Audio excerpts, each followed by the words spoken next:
단 30초 만에 단순하면서도 충격적인 예시를 통해 복리의 놀라움에 대해 알아보겠습니다. 에밀리랑 밥이라는 두 친구가 있었습니다. 둘 다 각각 한 달에 25만 원씩 투자하기로 했는데 에밀리는 저축을 20살부터 27살까지 하다가 중단했습니다. 에밀리가 모은 돈은 2,400만 원입니다. 그 뒤로 에밀리의 돈은 연 10% 복리, 미국 증시 평균 수익률로 불어났어요. 에밀리가 65세에 퇴직했을 때 얻게 된 돈은 얼마일까요? 14억 1,158만 1,224원입니다. 별로 많다고 할 수 없는 2,400만 원이 14억까지 불어난 거죠. 한편 밥은 투자를 조금 늦게 시작했어요.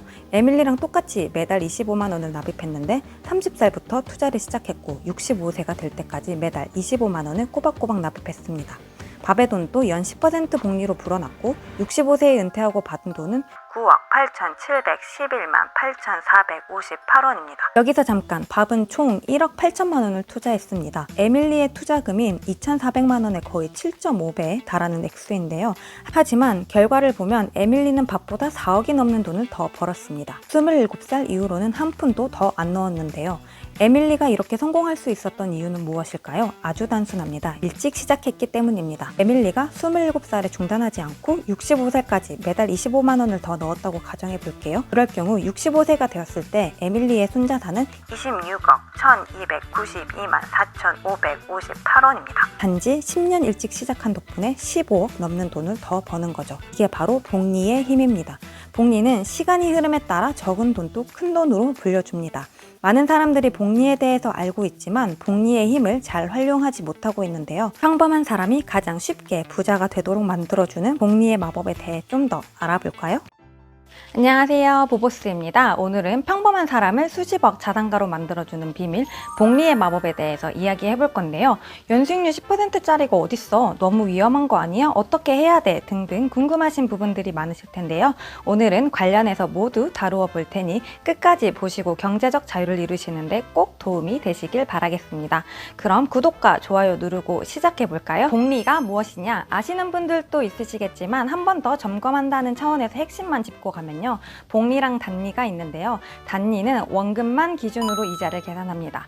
예를 들어 친구한테 10만 원을 빌려주고 매년 10% 이자를 받는다고 하면 첫 해에 10만 원의 10%인 1만 원, 둘째, 셋째 해에도 매년 1만 원씩 받습니다. 복리는요. 원금 플러스 이미 쌓인 이자를 기준으로 이자를 계산합니다. 예를 들어 10만 원을 매년 10% 복리로 투자하면 첫 해에 10만 원의 10%인 1만 원으로 합계 11만 원, 둘째 해에는 11만 원에 대한 10%로 11,000원을 합쳐 합계가 12만 1,000원, 셋째에는 12만 1,000원의 10%라 합계가 13만 3,100원입니다. 스노우볼 효과라고도 말하죠. 그래서 복리로 어떻게 돈을 번다는 거지? 한번 시뮬레이션을 돌려보겠습니다. 투자 시작 원금은 1,000만 원이고요. 매월 적립금액은 30만 원, 연수익률은 10%, 기간은 10년, 20년, 30년, 40년, 50년을 시뮬레이션 돌려보겠습니다. 10년 원금은 4,600만 원의 이자 수익은 4,190만 원이 되고 총 투자 결과는 8,790만 원입니다. 20년 원금은 8,200만 원에 이자 수익은 2억 1,500만 원이고 총 투자 결과는 2억 9,700만 원입니다. 30년 원금은 1억 1,800만 원에 총 이자 수익만 7억 4천만 원이고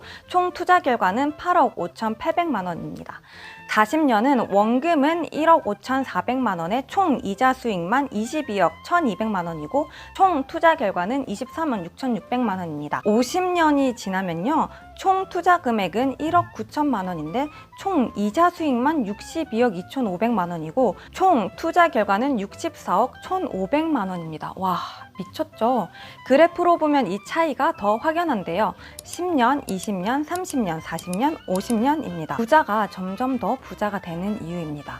경제적 자유를 이룬 분들은 이 복리의 비밀을 잘 알고 활용하시기 때문입니다. 어떤 분들은 어떻게 저렇게 오랫동안 놔둬? 투자하고 있는 돈을 언제 팔아야 해? 라고 물어보시면 저는 왜 팔려고 하세요? 라고 여쭤보고 싶습니다. 황금알을 낳는 거위 아시죠? 거위배를 가르는 겁니다. 장기 투자라고 하면 몇 년 정도를 생각하세요? 우리나라 평균 주식 보유 기간은 8개월 정도입니다. OECD 국가 중 네 번째로 짧습니다. 투자의 개념이 아니라 투기의 개념인 거죠. 단기 개념으로 하면 잃을 확률이 큰 거 맞습니다. 1970년대부터 지금까지 표를 한번 보시죠. 미국 증시의 대표 주가 지수인 S&P 500의 1970년부터 지금까지 표를 보시면요. 일간으로 등락을 따지면 얻을 확률이 53%, 잃을 확률이 47%입니다. 50%니까 동전 던지기 수준이죠. 여기서 표를 보시면 시간이 지날수록 마이너스가 될 확률이 점점 줄어든다는 것을 알 수가 있습니다. 여기서 20년 이상을 보시면요. 20년 이상 보유하면 역사적으로 마이너스 수익률이 난 적이 없습니다. 예적금은 물가 상승률을 따라가지 못하죠. 예적금만 해서는 절대 경제적 자유를 이룰 수 없다는 것을 감으로 알겠는데, 그렇다고 주식은 지금 너무 많이 올랐지 않나? 위험하지 않나? 등등의 생각이 많이 드실 거예요. 지금처럼 모든 것이 불확실한 상황에서 현명하고 옳은 결정을 하려면 어떻게 해야 할까요? 역사는 반복되고 현명한 사람은 과거를 통해 미래를 대비한다고 하죠. 여기서 기억해야 하는 개념이 두 개 있는데요.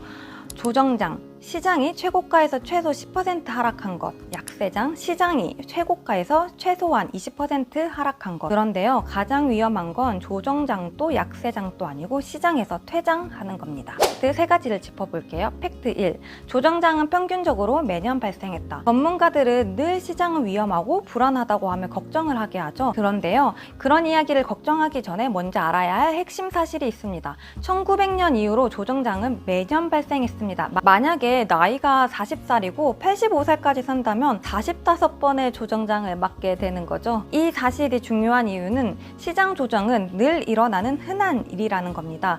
봄, 여름이 지나면 가을과 겨울이 오듯이 해년마다 일어나는 일입니다. 역사적으로 조정장의 지속 기간은 평균 54일이 되지 않는다고 하는데요. 2달도 채 되지 않는 거죠. 그럼에도 막상 조정장에 들어가면 감정적으로 동요가 돼서 주식 너무 팔아버리고 싶다, 걱정된다 라고 생각드는 게 나만 그렇다고 생각할지도 모르겠지만 모든 인간이 그렇습니다. 폭풍우는 지나가니까요. 그 시간에 주식창 닫고 운동하고 가족들과 시간을 보내시면 됩니다. 팩트 2.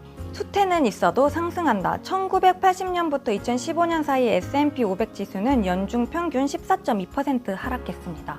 아주 주기적으로 주가 하락이 발생했다는 거죠. 그냥 평소처럼 때가 돼서 겨울이 찾아온 겁니다. 근데 놀라운 부분은 주가는 궁극적으로 지난 36년 중에서 27년간 상승했는데요. 이건 시장이 중간에 구덩이에 빠지긴 해도 장기적으로는 늘 상승한다는 거죠. 그리고 약세장, 하락하면 어떻게 될까요? 역사적으로 S&P 500은 약세장에서 평균 34% 하락했습니다. 그리고 3분의 1의 경우에서 40% 넘는 폭락을 기록했죠. 근데 12개월 후에 어떻게 됐을까요? 워렌 버핏이 왜 다른 사람들이 가장 겁을 낼 때 욕심을 부리는지의 이유입니다. 팩트 3. 경제적 자유를 이루는데 가장 위험한 건 조정장도 약세장도 아니고 시장에서 퇴장하는 겁니다. 데이터로 한번 확인해 볼까요? 아래표를 보시면 가장 좋은 거래일을 며칠만 놓쳐도 수익률에는 치명적인 것을 알 수 있습니다. 1966년부터 2015년까지 S&P 500은 연평균 8.2%를 기록했어요. 그러나 이 20년 동안 최고 거래일 10일을 놓쳤다면 수익은 겨우 4.5%에 불과합니다. 믿어요? 20년 중 고작 열을 빠뜨렸다고 수익이 절반? 심지어 최고 거래일 20일을 놓쳤다면 수익은 2.1%까지 떨어집니다. 여기서 알 수 있는 건 경제적 자유를 쟁취하는 데 있어서 가장 큰 위험은 증시 붕괴가 아니라 바로 시장에 참여하지 않는 것입니다. 경제적 자유를 이루기 위한 필수 기본 규칙은 시장에 참여해서 자리를 지키는 거죠. 근데 만약 잘못된 시기에 시장에 진입하면 어떡하죠? 제가 진짜 운이 별로 안 좋은 사람이라 너무 걱정됩니다. 시장에 참가하자마자 시장 조정이나 폭락이 오면 어떡할까요? 슈워브 금융센터에서 5명의 투자자가 1993년부터 20년 동안 2,000달러의 현금을 투자했다고 했을 때 투자 시점이 수익률에 미치는 영향을 연구한 결과인데요. 이 5명 중 가장 큰 성공을 이룬 사람은 매년 가장 유리한 시점, 그의 주가가 최저점에 있을 때 돈을 투자하면 87,004달러. 최악의 시점에 투자한 사람은 72,487달러. 여기에서 놀라운 사실은 20년 동안 최악의 시점에 투자한 사람마저 최종적으로는 상당한 수익을 올렸다는 거죠. 그리고 가장 돈을 못 번 사람은 현금을 가지고 있던 사람입니다. 여기서 얻을 수 있는 깨달음은 주식시장에서 오래 버틸 수 있다면 복리의 마법 덕분에 적지 않은 수익을 넣을 수 있다는 거죠. 존 버글이 말했습니다. 아무것도 하지 않고 그냥 거기 있기만 하면 됩니다. 그렇다고 모든 기업과 주식이 성장하는 건 아닙니다. 어떤 기업은 죽고 일부 주식은 휴지 조각이 되죠.